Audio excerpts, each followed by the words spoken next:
Susan Frank Anderson again today.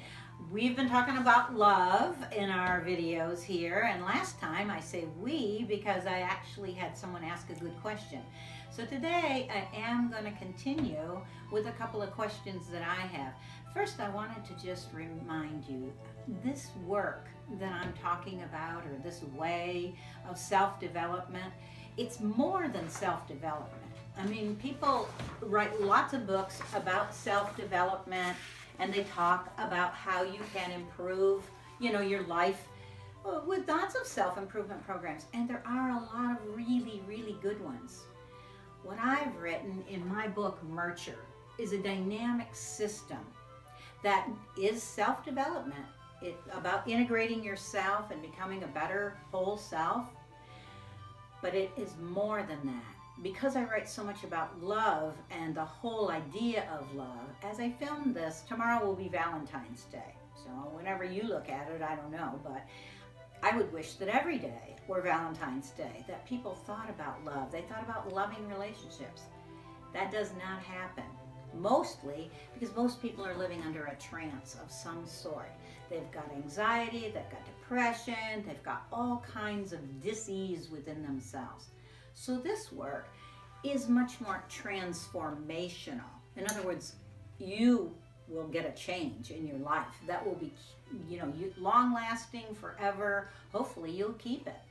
So I want you to begin to be thinking of, there's a process that will go on when you take the journey in, which is what we've said that we're doing here, is welcome you in to the journey into you. So my questions today, I have my first one. Why do we need to go back?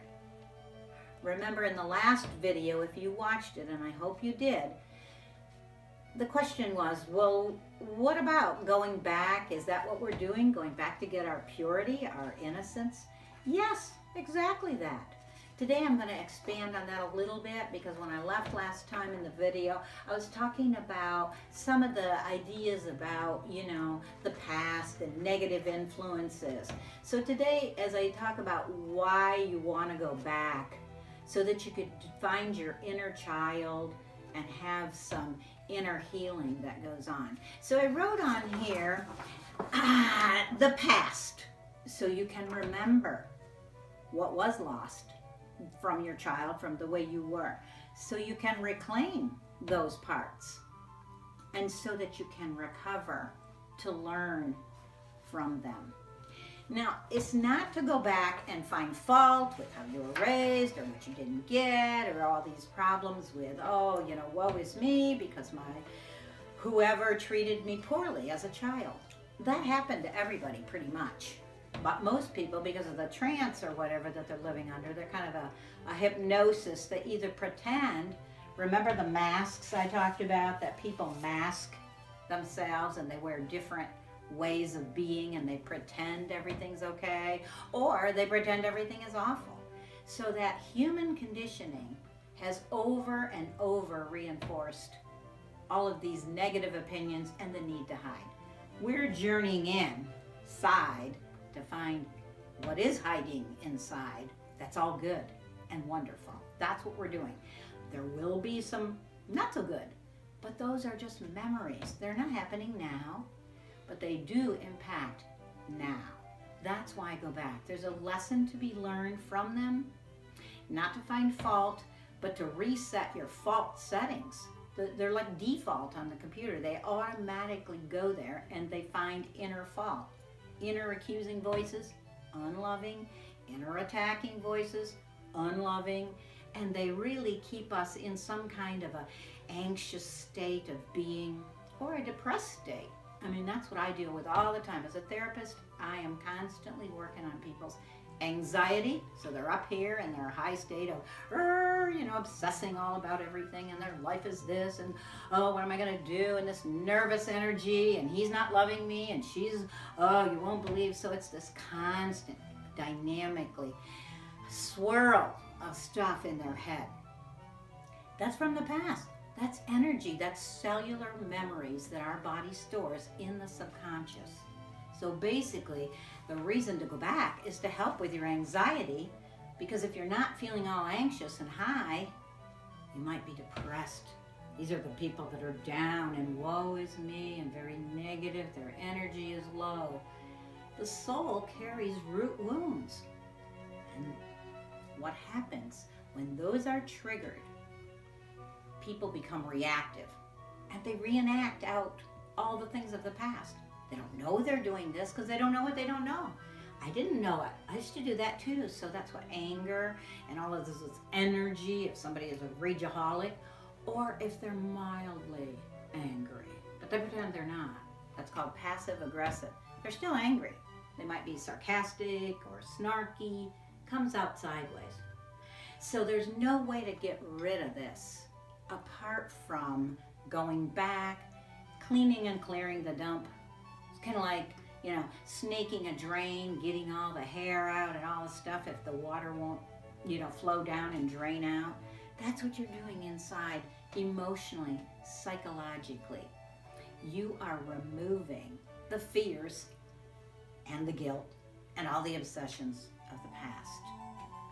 Just in conclusion today, I want to say, this is interesting. This is a book that was written by an old relative of mine who studied under Freud. His name was Horace Westlake Frank. He was Freud's guy here in the United States when Freud was, doing his psychoanalysis in Europe. This was the guy in New York City who was doing psychoanalysis. So the problem is, see, it's called morbid fears and compulsions. Well, morbid fears, those are your things that drive anxiety and depression. Compulsions, certainly anxious behaviors, addictions, all kinds of obsessive thinking. He's written this giant book that I thought, wow, that's fascinating. Trouble is, poor Horace, Freud got a hold of him, told him there was something terribly wrong with him. Horace ended up divorcing his wife, having a horrible life, went into a depression, remarried this other woman, and it just wrecked his life. That's not what we're talking about. That's not what we're talking about. We're talking about finding your life and improving it, not changing it, letting it be transformed inside out. So I am not here to add on anything to your life. I am here to help you restore. You get to choose. You don't have to.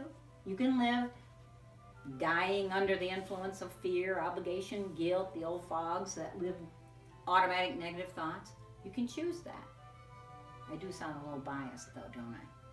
Because I know if you continue to react from the circumstances coming at you or other people influencing you over your own inner being influencing you and your higher power in you influencing you, you're not going to experience this evolving love that I talked about that gives you clean energy, emotional energy that works for you, not exhausting and being drained by others. So next time, part 2 of this talk, I am going to really delve into what this soul transformation work looks like. And in my book, some of the things that I explain on how to move out the old and work out of your new inner being. Bye-bye now.